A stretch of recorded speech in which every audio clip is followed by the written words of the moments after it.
Hello students, हमने बात किया था कि हम अलजेब्रा में आगे बढ़ेंगे और इससे पहले अलजेब्रा कैसे आया इसके बारे में आपको बात किया था। ज़्यादा हिस्टोरिकल बातें तो हमने नहीं की थी, लेकिन हाँ थ्योरेटिकली कैसे आया होगा उसके ऊपर हमने बात किया था। अभी हम जो अलजेब्रा में कोर टर्म्स हैं, जो मेन टर्म्स हैं, मूल जो मुख्य टर्म्स हैं, बातें हैं, शब्द हैं, वर्ड है, उसको हम डिफ़ाइन करेंगे। लेकिन उससे पहले थोड़ी सी बात जानते हैं कि गणित में 3 ब्रांचेज है जो सबसे मेन ब्रांचेज है, मुख्य ब्रांचेज हैं।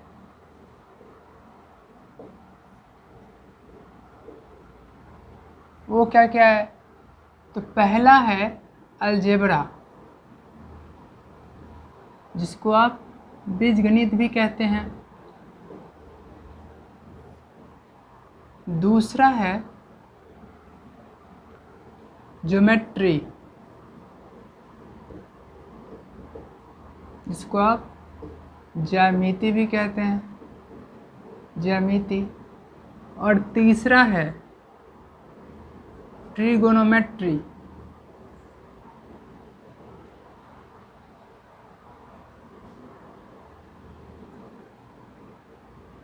अलजेब्रा, ज्योमेट्री एंड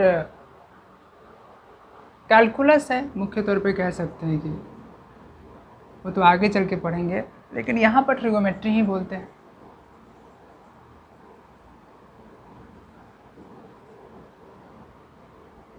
यानी कि त्रिकोणमिति।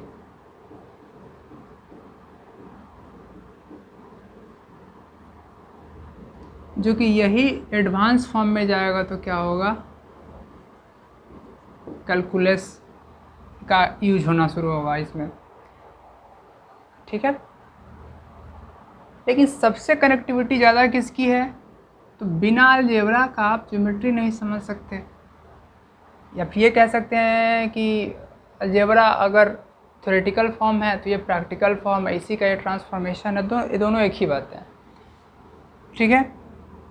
ट्रिगोमेट्री भी एक तरह का अलजेब्रा ही है। बिना अलजेब्रा को जाने आप ट्रिगोमेट्री को नहीं समझ सकते हैं, ठीक है। और ये अगर तीनों चीज़ आप नहीं जानते हैं तो मैथमेटिक्स को आप नहीं जान पाएंगे, क्योंकि इन सब चीज़ों में ही मैथमेटिक्स का कोड छिपा हुआ है। क्योंकि इसी ज्योमेट्री में आगे जाके बात करेंगे तो क्या होगा, 2 डायमेंशनल ज्योमेट्री पढ़ेंगे, जिसको कोऑर्डिनेट ज्योमेट्री कहते हैं। कोऑर्डिनेट ज्योमेट्री यानी कि जिसमें कोऑर्डिनेट होता है एक्स कोऑर्डिनेट, वाई कोऑर्डिनेट। जब 2 कोऑर्डिनेट होगा, एक्स कोऑर्डिनेट, वाई कोऑर्डिनेट, तो 2 डायमेंशनल होगा, नहीं तो 3 डायमेंशनल होगा।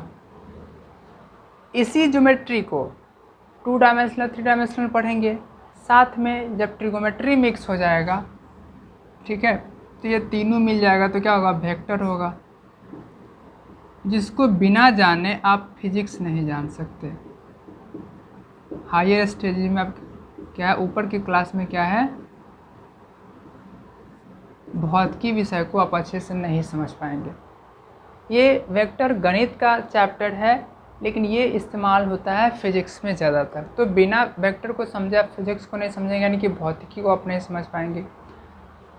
तो सबसे जो कोर ब्रांचेज अगर मैथमेटिक्स की कहा जाए तो अलजेब्रा है, ठीक है। बेसिकली ये कैलकुलेशन का पोर्शन है, ये सब जगह है, इनडायरेक्टली हर जगह है। तो जब तक हम इसको नहीं, एक तरह का समझिए कि ये टूल है, अलजेब्रा एक ऐसा टूल है जो सब जगह है। ये ऐसा हथियार है जिसके हेल्प से ये सारे थ्योरीज को पढ़ा जाता है।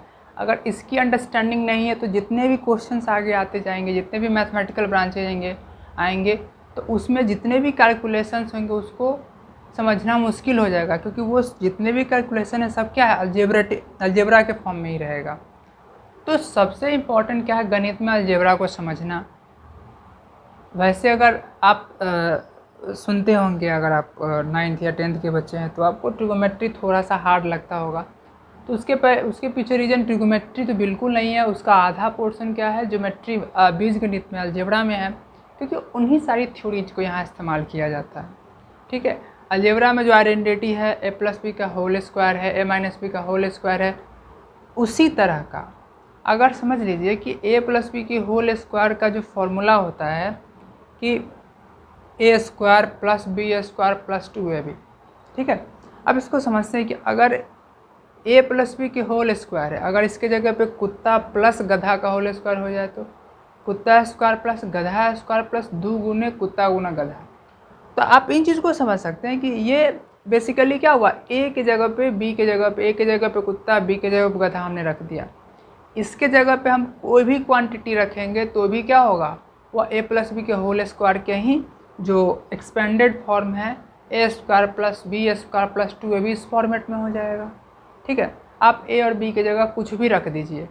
तो आप बेसिकली ए प्लस बी के होल स्क्वायर उसको नहीं समझिए, वो एक सिस्टम समझिए, समथिंग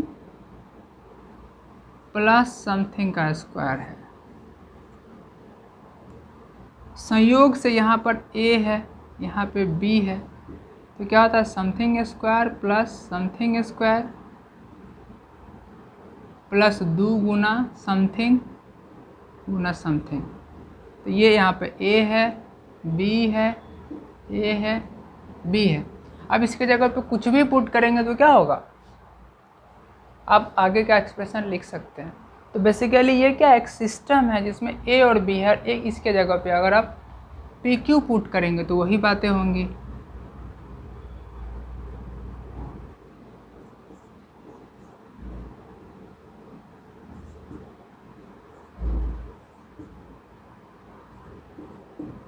कुछ भी पुट करे बातें वही होगी।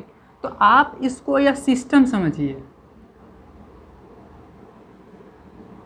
और कुछ नहीं, यही बातें हैं। अगर p प्लस पी है तो भी वही बातें होंगी। तो P square plus P square 2p square, p into P square तो 2p square, 2p square 2p square 4p square. अब वैसे भी p प्लस पी क्या होगा, 2p होगा, 2p का होल स्क्वायर, 2 का स्क्वायर 4 है, p का स्क्वायर p स्क्वायर तो 4p स्क्वायर। तो आप इसके जगह पे कुछ भी वैल्यू पुट करेंगे तो ये क्या होगा, आगे का जो एक्सपेंडेड ये जो फॉर्म है उस पर क्या होगा, फिट बैठेगा। तो आप इसको सिर्फ ए प्लस बी के होल स्क्वायर का फॉर्मूला इसको नहीं समझिए, ये एक सिस्टम समझिए। हाँ, ए की जगह पे ए और बी रखेंगे तो कुछ और ए और बी हो जाएगा, पी क्यू रखेंगे तो पी क्यू हो जाएगा, कुत्ता गधा रखेंगे तो कुत्ता गधा हो जाएगा, है ना। हाथी घोड़ा रखेंगे तो हाथी घोड़ा हो जाएगा। उसी तरीके से अगर यहाँ पे साइन रखेंगे, साइन थीटा रखेंगे, यहाँ पे कॉस थीटा रखेंगे तो यहाँ पर क्या हो जाएगा, साइन थीटा का स्क्वायर हो जाएगा, यहाँ पर कॉस थीटा का स्क्वायर हो जाएगा, यहाँ क्या हो जाएगा, साइन थीटा हो जाएगा, यहाँ पे कॉस थीटा हो जाएगा। कोई विशेष बातें नहीं है, कोई क्रिटिकल बातें यहाँ पे ज़्यादा सोचने वाली बातें हम नहीं बता रहे हैं। तो ये सारी चीज़ें भी, अगर ये साइन थीटा कॉस थीटा आ गया तो ये ट्रिगोमेट्री का हो गया। लेकिन आप जो सिस्टम पढ़े हैं ए प्लस बी का whole square, a square plus b square plus 2ab, लेकिन ये बातें किस चैप्टर की है, ये बातें अलजेब्रा की है, जिसमें आइडेंटिटी पढ़ेंगे ए प्लस बी का होल स्क्वायर, ए माइनस बी का होल स्क्वायर। तो सारे कुछ का जो सिस्टम देने वाला है, एक कैलकुलेशन का जो एक तरीका देने वाला है, एक वे देने वाला है, एक मॉडल देने वाला, वो क्या अलजेब्रा है। तो बिना अलजेब्रा को समझे आप आगे के मैथमेटिक्स को नहीं समझ पाएंगे। ठीक है, तो हम इस पे क्या करेंगे, ज़्यादा ध्यान फोकस करेंगे।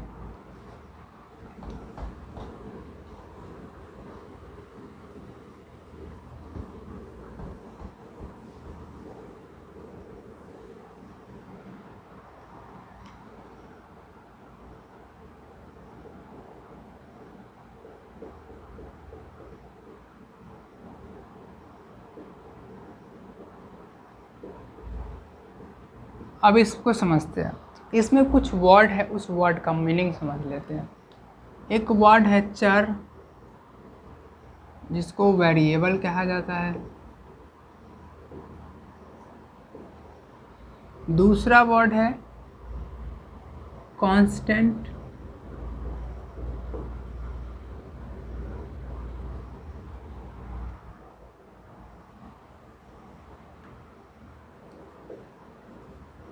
इसको अचर कहते हैं।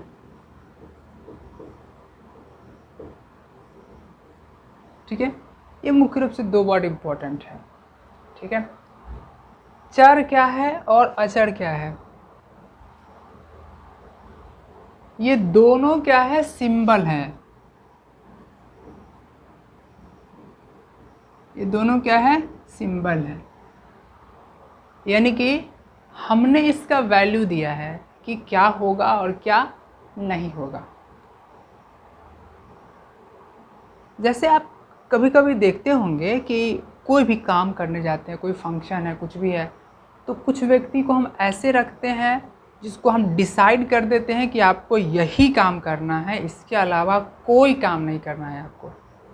ठीक है, उसके पीछे वजह होती है कि, या फिर आप किसी को खाना बनाने के लिए हलवाई को बुलाते हैं, तो उस व्यक्ति को तो खाना बनाने आता है, वो तो खाना बनाने के लिए आया है, आपका रुपया चार्ज आपसे ले रहा है खाना बनाने का, कि हम खाना बनाएंगे और आपसे इतना रुपया चार्ज लेंगे हम, तो सिर्फ वही काम करेगा ना। उसको अगर टेंट बनाने के लिए दे देंगे, अगर शादी का माहौल है, ठीक है, उसको अगर कोई और काम करने के लिए देंगे तो वो व्यक्ति नहीं करेगा, क्योंकि वो एक्सपर्टाइज किस में है, खाना बनाने में, और वो उसी काम के लिए स्पेशली आया है। ठीक है, तो और वैसे घर में भी देखते हैं कि कुछ व्यक्ति कुछ पर्टिकुलर काम को ही ठीक से कर सकते हैं, बाकी सब गड़बड़ कर सकता है, क्योंकि उसको वही आता है, उसके अलावा कुछ आता नहीं है। और आता भी है तो उतने अच्छे तरीके से नहीं आता, तो हम क्या करते हैं, डिसाइड ही कर देते हैं कि आपको यही काम करना है सिर्फ। ठीक है, कुछ व्यक्ति ऐसे होते हैं, ऑलराउंडर होते हैं, उसको हम फिक्स नहीं करते हैं कि आपको यही काम करना है, उसको कहते हैं कि सबकी देखभाल करना और जहाँ ज़रूरत होगा वहाँ पे हेल्प करना है, क्योंकि उसको सब कुछ के बारे में जानकारी है। ठीक है, तो कुछ ऐसे है जिसका फिक्स्ड वर्क है, कुछ ऐसे है जिसका वर्क बदलते रहता है, उसकी जो वैल्यू है उसकी क्या है, बदलती रहती है, प्लेस उसके बदलते रहते हैं। तो दो तरह के क्वांटिटी हो गए, एक ऐसे क्वांटिटी हो गए, ऐसे व्यक्ति हो गए जिसका फिक्स्ड वैल्यू है, फिक्स्ड काम है, कुछ ऐसे क्वांटिटी हो गए जिसका फिक्स्ड वैल्यू नहीं है, फिक्स काम उसका नहीं है। तो यहाँ भी वैसे ही है, यहाँ पर जो है कांस्टेंट का जो है वो फिक्स वैल्यू है। जैसे 5 एक सिंबल है, 5 क्या है, एक सिंबल है, और इसका क्या है, फिक्स्ड वैल्यू है। फिक्स्ड वैल्यू कैसे है उसको समझते हैं।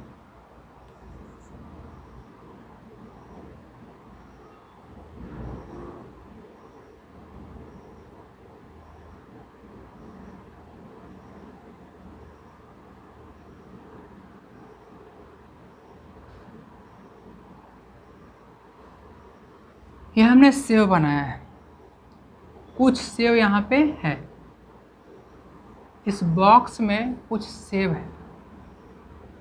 अब बताइए ये कितने सेव है।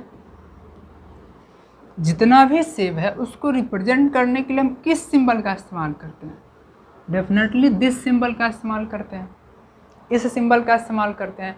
क्या इसके लिए इस सिंबल का इस्तेमाल होगा, नहीं होगा। क्यों नहीं होगा, क्योंकि ये सिंबल पर्टिकुलर क्वांटिटी को रिप्रेजेंट करता है और ये सिंबल पर्टिकुलर क्वांटिटी को रिप्रेजेंट करता है। ठीक है,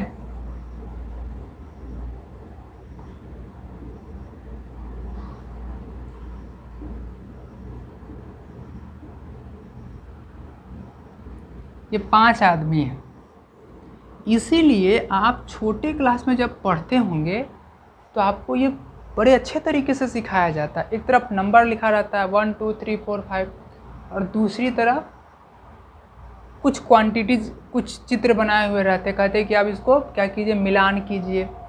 ठीक है, तो इसके साथ इसको मिलाएंगे और इसके साथ इसको मिलाएंगे। क्यों, इसका क्या मीनिंग हुआ, क्या बताना चाह रहा है ये, कि इस सिंबल का वैल्यू फिक्स है, इसका मीनिंग फिक्स है, इस सिंबल का भी वैल्यू फिक्स है। तो जितने भी नंबर है उसका वैल्यू क्या है, वो सब तो सिंबल ही है ना। अब आपके मन में क्वेश्चन आ सकता है कि ये सिंबल है, थोड़ा सा डाउट होगा मन में, उसको हम क्लियर करते हैं। आप हिंदी इंटरनेशनल सिस्टम में ये 5 है और रोमन में ये भी है, क्या दोनों का वैल्यू अलग अलग है, नहीं। ये सिंबल इस्तेमाल होता है इंटरनेशनल वैल्यू सिस्टम में, अंतर्राष्ट्रीय यानी कि ऑल ओवर वर्ल्ड में, पूरी दुनिया में इस्तेमाल होता है, और ये पूरी दुनिया में इस्तेमाल नहीं होता। जो रोमन एम्पायर थे वो सब इस्तेमाल करते थे पहले, अब तो ऑल इंडिया में जो ऑल ओवर द वर्ल्ड जो इस्तेमाल होता है वो क्या है, ये सिंबल है। ठीक है,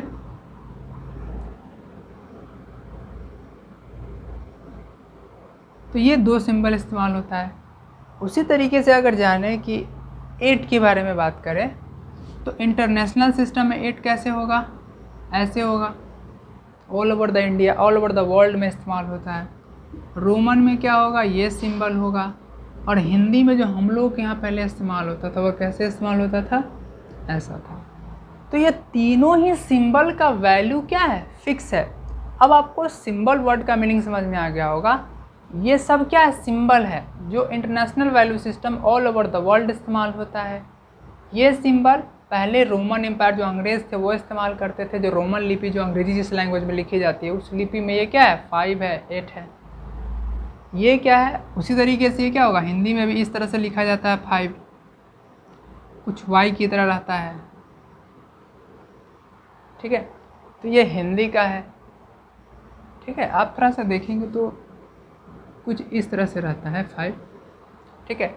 तो ये सब क्या है, सिंबल है जो कि अलग अलग लैंग्वेज में इस सिंबल का इस्तेमाल होता है। लेकिन इस तीनों सिंबल का वैल्यू क्या फिक्स है, इस तीनों सिंबल का वैल्यू क्या है, फिक्स है। तो जितने भी नंबर है, चाहे किसी भी भाषा के, किसी भी लैंग्वेज के जितने भी नंबर है, उस सब का वैल्यू फिक्स होता है। इसलिए वो सारे के सारे क्या है, वैसे क्वांटिटी है, वैसे व्यक्ति है जिसका वैल्यू फिक्स है। तो मैथमेटिकल लैंग्वेज में, अलजेब्रा में उसको किस नाम से बुलाते हैं, उसको इंग्लिश में कांस्टेंट कहते हैं और हिंदी में अचर कहते हैं। और जिसका वैल्यू बदलते रहता है उसको क्या कहते हैं, चर कहते हैं, जिसका वैल्यू बदलते रहता है। अब इस वर्ड को भी समझ लेते हैं कि चर वर्ड को हम कैसे रिलेट करें। तो जितने भी अल्फ़ाबेट्स हैं वो सारे के सारे क्या हैं, चर है। इसको भी समझ लेते हैं। जैसे एक क्वेश्चन है, x + 4x = 15, तो क्या होगा, 5x = 15 हो जाएगा जोड़ेंगे तो। आप 8 में पढ़ चुके हैं पहले। x = क्या होगा, 15/5 है, तो क्या हो गया, 3 हो गया। देयरफॉर x = वैल्यू 3 हो गया। अब अगला क्वेश्चन है,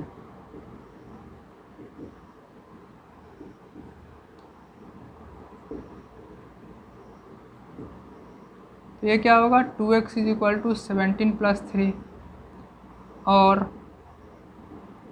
2x = 20 और x = 20/2, x = 10। तो x का वैल्यू यहाँ 10 है, यानी कि x ऐसा सिंबल है जिसका वैल्यू क्या हो रहा है, चेंज हो रहा है।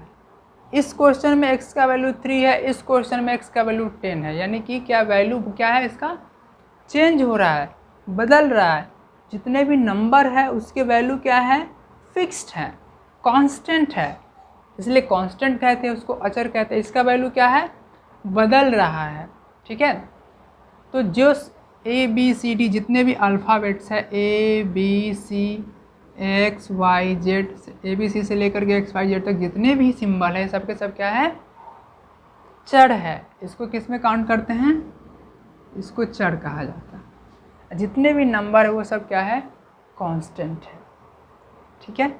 तो इसके अलावा भी बहुत सारे सिंबल है जिसको आप जान सकते हैं। इसको कहते हैं अल्फ़ा। वैसे तो जनरली इस तरीके से लिखा जाता, नहीं तो ये अल्फ़ा है,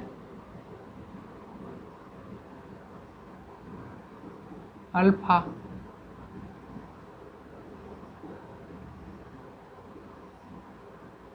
ये क्या है,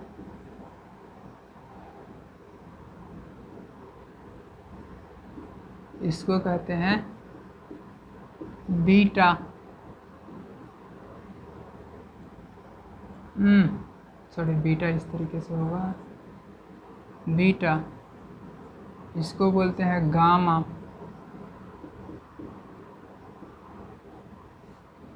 अल्फ़ा, बीटा, गामा, ठीक है। इसको कहते हैं डेल्टा,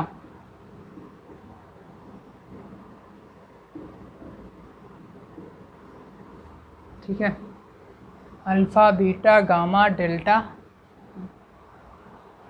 ठीक है। उसके बाद एप्सिलॉन है, बहुत सारे सिंबल है। ये सब क्या है, ये सब तो सिंबल है, नंबर तो है नहीं, तो इसका भी वैल्यू फिक्स नहीं है। तो इस सब को भी क्या होता है, वेरिएबल की तरह इस्तेमाल किया जा सकता है। ठीक है, तो ये हो गया चर अचर। अब एक और भी बात है, उसको समझ सकते हैं आप। चर को और अच्छे से अगर आप थोड़ा सा और समझना चाहे, हिस्टोरिकली अगर समझना चाहे तो कैसे समझो। जैसे एक वर्ड है राक्षस, डेविल्स। राक्षस को एक और जो पर्यायवाची शब्द है सानोनिम से, उसको निशाचर कहते हैं। निशाचर 2 वर्ड से बना है, निशा प्लस चर। निशा का मतलब होता है रात। निशा क्या है, रात का पर्यायवाची शब्द है। जानते हैं हम सब लोग कि राक्षस की जो शक्ति होती है, पावर होता है, वो रात के समय बदल जाता है। राक्षस का क्या मीनिंग है यहाँ पे, या फिर डेविल का क्या मीनिंग है। तो जितने भी हमारे सोसाइटी में, समाज में वैसे लोग जो गलत करते हैं, गलत इन द सेंस चोरी करना हुआ, किसी को मर्डर कर देना, हत्या कर देना किसी की, तो जितने भी गलत काम हैं वो सब काम कब किए जाते हैं, ज़्यादातर रात में किया जाता है, क्योंकि रात में उसको करके छुपा जा सकता है। अंधेरे में वो काम आसानी से, चोरी करना हुआ आसानी से होगा, डकैती करना हुआ आसानी से हुआ, बैंक का ताला तोड़ना हुआ। तो अगर ये जो जितने भी गलत प्रवृत्तियां हैं, तो राक्षस का मतलब ये नहीं है कि बस मायावी शक्ति, माया का जो, या फिर कह सकते हैं कि उसका भूत प्रेत की शक्ति, अपना शक्ति बदल लिया तो वो राक्षस है। नहीं, वो सारे व्यक्ति राक्षस के कैटेगरी में आएगा जो गलत प्रवृत्ति से ग्रसित है, जो दूसरे के बारे में गलत सोचते हैं, गलत बोलते हैं। ठीक है, और जब फिजिकली जब कोई गलत काम करते हैं तो वो सारे के सारे क्या है, रात में बड़े आसानी से किए जा सकते हैं। यानी कि जितने भी गलत काम है, जो राक्षसी प्रवृत्ति है, वो सब के सब रात में करने पर क्या होगा, वो आसानी से कर सकता है, और वही काम दिन में वो आसानी से नहीं कर सकता है।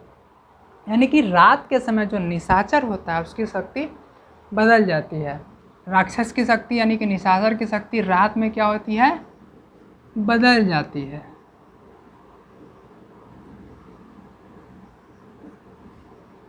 तो इन द सेंस चर क्या बताएगा फिर, निशा मीन्स रात है, तो चर मीन्स क्या होगा, चर यानी कि बदलना। तो जिसकी शक्ति रात में बदल जाती है वो क्या है, निशाचर है। तो चर क्या होगा, वैसा क्वांटिटी है, वैसा सिंबल है जिसका वैल्यू क्या होता है, बदलते रहता है, जिसके बारे में हमने अभी अभी बात किया। ठीक है, तो ये 2 वर्ड बहुत ही इंपॉर्टेंट वर्ड थे। अब कुछ बातें और भी है छोटी छोटी। मैथमेटिकल ऑपरेशंस क्या है, गणितीय संक्रियाएं।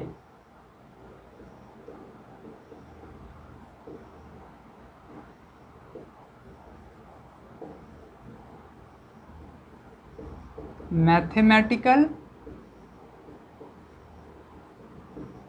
ऑपरेशंस, मैथमेटिक्स में क्या क्या ऑपरेशंस हो सकता है। आप क्या कर सकते हैं, ऐड कर सकते हैं,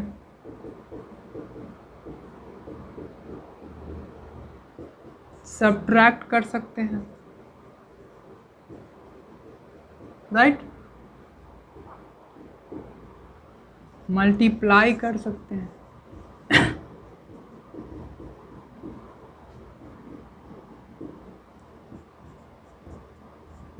डिवाइड कर सकते हैं।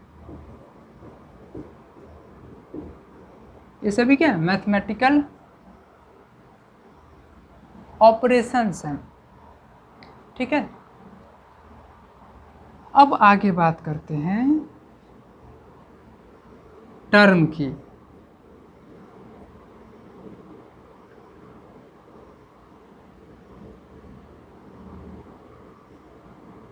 अलजेब्रिक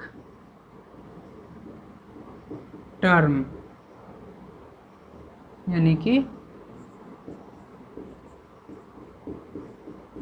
बीजगणितीय पद। ये किससे बनेगा? तो अभी जो हमने पढ़ा है उसी से बनेगा। ये किससे बनेगा? चर से बनेगा, अचर से बनेगा, ठीक है। और दूसरा मैथमेटिकल ऑपरेशन से बनेगा। Variable, constant and mathematical operations, जिसमें खास तौर पे कौन कौन शामिल होगा? मल्टीप्लिकेशन शामिल होगा और डिवीजन शामिल होगा। एडिशन और सब्ट्रैक्शन शामिल नहीं होगा। जैसे 2x/3, इसमें क्या क्या शामिल है? नंबर शामिल है, यानी कि कांस्टेंट शामिल है, वेरिएबल शामिल है, और क्या? डिवीजन। ये क्या है? मैथमेटिकल ऑपरेशन शामिल है। 4xy, इसमें क्या क्या है? मैथमेटिकल ऑपरेशन, यानी कि मल्टीप्लाई शामिल, यहाँ डिवाइड नहीं है, मल्टीप्लाई है, ठीक है। और क्या क्या शामिल है? वेरिएबल शामिल है और कांस्टेंट। वेरिएबल शामिल है और कांस्टेंट। वेरिएबल में क्या? xy वेरिएबल है, 4 कांस्टेंट है, एंड मल्टीप्लाई मैथमेटिकल ऑपरेशन यहाँ पे है। तो ये क्या हुआ? एक टर्म हुआ, यह भी एक टर्म हुआ। उसी तरीके से -3xy, ये भी क्या हुआ? एक मैथमेटिकल टर्म हुआ। तो ये तो साइन, तो इस क्या हुआ यहाँ पे? टर्म क्या हुआ? ये टर्म हुआ, ठीक है। 3xy, इस टर्म का साइन क्या है? माइनस है। उसी तरीके से 7x², ये भी क्या हुआ? एक टर्म हुआ, इसका साइन क्या है? प्लस है, ठीक है। तो यह भी टर्म है, यानी कि -3xy एक टर्म है। टर्म की पहचान इस साइन से नहीं है, टर्म की पहचान 3xy से है। ये 3xy एक टर्म है जिसका साइन माइनस है, 7x² एक टर्म है जिसका साइन प्लस है। तो ये दो टर्म है, यानी कि बेसिकली टर्म की पहचान या तो मल्टीप्लिकेशन से होगी, नहीं तो डिवीजन से होगी। अगर बीच में मल्टीप्लिकेशन डिवीजन है तो वो एक ही माना जाएगा, अलग अलग माना नहीं जाएगा। लेकिन जैसे अगर इसमें प्लस का साइन बीच में आ गया तो ये प्लस का साइन, इसका मतलब ये नहीं हुआ कि ये एक ही टर्म है, नहीं, ये प्लस साइन क्या होता है? उससे टर्म की पहचान होती है, यानी कि प्लस के बाद वाला ये एक टर्म हुआ और ये दूसरा एक टर्म हुआ, ठीक है। तो प्लस और साइन बीच में आ जाने की वजह से वो क्या कर देता है? दो टर्म को वो अलग अलग करता है। लेकिन अगर 4xy है, 7x² है, इसके बीच में अगर मल्टीप्लिकेशन का साइन हो गया तो ये दोनों टर्म अलग अलग नहीं माना जाएगा। ये दोनों टर्म क्या हुआ? एक ही है वास्तव में। वास्तव में क्या? ये दोनों एक ही टर्म है, ये दोनों अलग अलग टर्म नहीं है। इसी के जगह पे अगर बीच में प्लस का साइन आ जाता तब ये टर्म अलग होता और ये टर्म अलग होता। अगर इसके बीच में माइनस का साइन आता तो भी ये टर्म अलग हुआ, ये टर्म अलग हुआ। यानी कि मल्टीप्लाई और डिवीज़न का साइन टर्म डिसाइड नहीं करता है, ठीक है। टर्म के बनाने में उसका कंट्रीब्यूशन है, यानी कि मल्टीप्लाई है यहाँ पे तो एक टर्म हुआ, लेकिन टर्म को वो डिसाइड नहीं करता है। एक टर्म है कि दो टर्म है, वो मल्टीप्लिकेशन डिवीज़न डिसाइड नहीं करता, वो टर्म को बनाने में हेल्प करता है। अगर बीच में प्लस, दो टर्म के बीच में अगर प्लस का साइन आ गया या फिर प्लस का साइन है तो समझिए कि प्लस के पहले वाला दूसरा टर्म है, प्लस के पहले वाला पहला टर्म है, दूसरा वाला दूसरा टर्म है। इसके पहले अगर 9x² होता, ये माइनस का साइन है तो ये अलग टर्म हुआ, ये अलग टर्म हुआ और ये क्या हुआ? अलग टर्म हुआ, ठीक है। तो आप आज क्या समझ गए? आपने चर पढ़ लिया, वेरिएबल, अचर यानी कि कांस्टेंट पढ़ लिया, मैथमेटिकल ऑपरेशन यानी कि गणितीय संक्रियाएं जो कि एडिशन, सब्ट्रैक्शन, मल्टीप्लिकेशन, डिवीज़न है वो आपने पढ़ा। और टर्म क्या होता है उसके बारे में आपने जाना। तो टर्म को बनाने के लिए क्या चाहिए, मल्टीप्लिकेशन चाहिए, डिवीज़न चाहिए, कांस्टेंट चाहिए, वेरिएबल चाहिए। अगर आपने कांस्टेंट नहीं लिया तो भी 1 तो ले ही लिया, अगर आपने वेरिएबल नहीं लिया तो भी वो क्या होगा, अलजेब्रा में ही काउंट होगा, टर्म में ही काउंट होगा। कैसे, जैसे ये 5 है तो यहाँ कुछ नहीं है, यानी कि x का पावर 0 है। कैसे, क्योंकि 5 into x to the power 0 क्या होता है, 1 होता है, तो 5, यानी कि 5 को 5 into x to the power 0 लिख सकते हैं। तो ये अलजेब्रिक टर्म है, यानी कि यह भी अलजेब्रिक टर्म है। दोनों बातें तो एक ही है, बातें दोनों एक ही है। यहाँ पे क्या होगा, कुछ नहीं है, मतलब मल्टीप्लिकेशन में 1 तो है ही। मल्टीप्लिकेशन में 1 को क्या लिख सकते हैं, किसी भी वेरिएबल का पावर 0 करके हम लिख सकते हैं। क्यों, क्योंकि किसी भी वेरिएबल का पावर 0 करेंगे तो वैल्यू 1 हो जाएगा, यानी कि इसको इस फॉर्म में लिखा जा सकता है। तो यहाँ पर दिख नहीं रहा है कि वेरिएबल है, लेकिन वेरिएबल है, बशर्ते उसका पावर क्या होगा, 0 हो जाएगा। ठीक है, क्योंकि 0 होगा तो उसका वैल्यू 1 हो जाएगा। 1 तो किसी भी मल्टीप्लिकेशन के किसी भी नंबर के मल्टीप्लिकेशन के फॉर्म में 1 तो रहता ही है, कुछ नहीं है तो 1 तो ऑलरेडी है ही। 6 मतलब 6 इंटू 1, और 6 में तो कोई फ़र्क है नहीं, 6 इंटू 1 भी 6 ही हो गया ना। तो इसीलिए किसी भी नंबर का जो मल्टीप्लाइंग पार्टनर होता है वो ऑलरेडी 1 होता ही है। तो ये सब चीज़ें हमने पढ़ा। आगे हम लोग बात करेंगे अलजेब्रिक एक्सप्रेशन के बारे में, बात करेंगे पॉलिनोमियल के बारे में बात करेंगे। ओके।